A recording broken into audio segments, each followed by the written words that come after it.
I have fought not only for my people, I have fought and will continue to fight increasingly for the rights and privileges of all people who are oppressed and who are denied their just share of the world's goods their labor produces.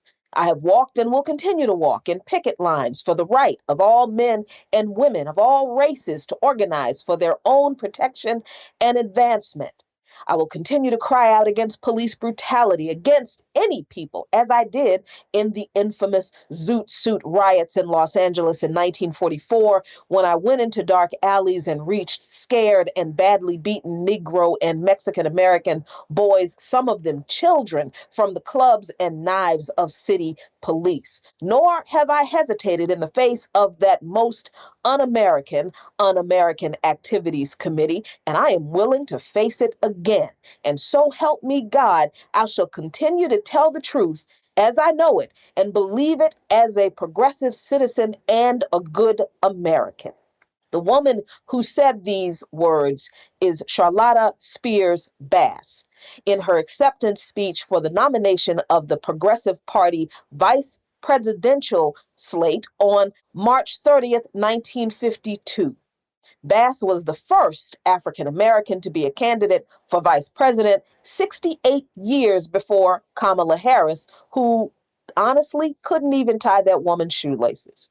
For nearly 30 years prior, Bass was the former owner and operator for the largest Black paper on the West Coast, the California Eagle. As a Black woman working in the news media, as she called it, a watchtower, that's what she called the news media for Black folks, Bass was deeply informed of the injustices that Black Americans were facing throughout the United States. When her husband died in 1931, she became increasingly active in civil rights and social justice. While still operating the paper, she ran for office at the local level and marched in picket lines for various causes. She was a member of the NAACP, the Urban League, and the Civil Rights Congress. She also founded a pro-labor organization to support Black women laborers called the National Sojourner for Truth and Justice Club.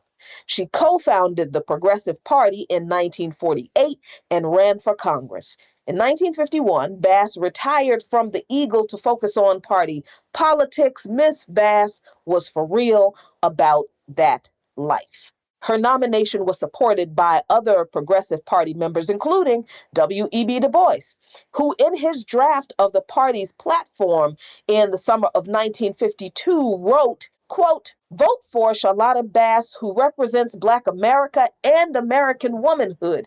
As if one crown of thorns were not enough, she dares wear two." We cannot say that about Kamala Harris. I don't care what anybody says. We cannot say that about Ketanji Brown Jackson. And we sure can't say any of this about Clarence Never Recuse Myself from cases my wife was involved in, Thomas. Why do I bring him up? Because Jenny Thomas has always been a conservative activist, and for some reason, legal experts have held that the spouses of Supreme Court justices can be involved in politics without affecting the way their spouses rule on the court. But Jenny, she's been taking this thing to a whole new level. She was apparently very actively strategizing with the former White House chief of staff, trying to overturn the election results. And she went so far as to appear at the January 6th rally to foment an insurrection. And since then, Justice Thomas, what's he been doing? Well, he has been repeatedly participating in cases that came to the court directly or indirectly involving those election results and his wife. For example, one of these was the court's decision in January requiring that Trump's White House records be turned over to the House committee investigating the January 6th insurrection at the U.S. Capitol. But the only justice who disagreed with that ruling was, guess who? Clarence Thomas. Jenny Thomas's newly released texts, 21 of them, 21 text messages sent to former White House Chief of Staff Mark Meadows, pushing him to find a way to keep Donald Trump in office, despite the fact that Trump actually lost the election, and her husband's failure to recuse himself in the congressional subpoena case have created quite the conundrum for the GOP, legal experts, and let's just say it, the Supreme Court itself. because there's no mechanism really for dealing with Supreme Court justices who violate ethics rules because, well, Supreme Court justices really aren't covered by any ethics rules.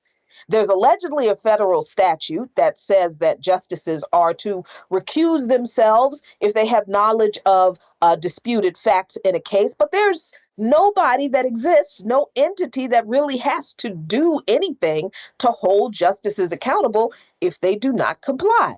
Basically, each justice gets to decide for themselves if they should recuse themselves, and nobody is going to make them do otherwise. It's true, the Constitution claims that a Supreme Court justice can be impeached, but only one justice in the history of the Supreme Court has ever been impeached.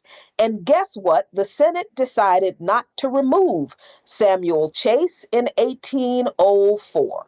So you know doggone well the Senate is not going to vote to remove Clarence Thomas now, because the House isn't even going to move to impeach him, no matter what AOC and the squad threaten to do on Twitter. Nancy Pelosi does not listen to those people. It's funny that Ketanji Brown Jackson said that she would recuse herself from the Harvard anti-affirmative action case should it come before the court if she is confirmed. But Clarence Thomas is sitting on the court right now, not recusing himself from cases in which his wife wanted an election to be overturned at the very least, and nobody can or will do anything about it.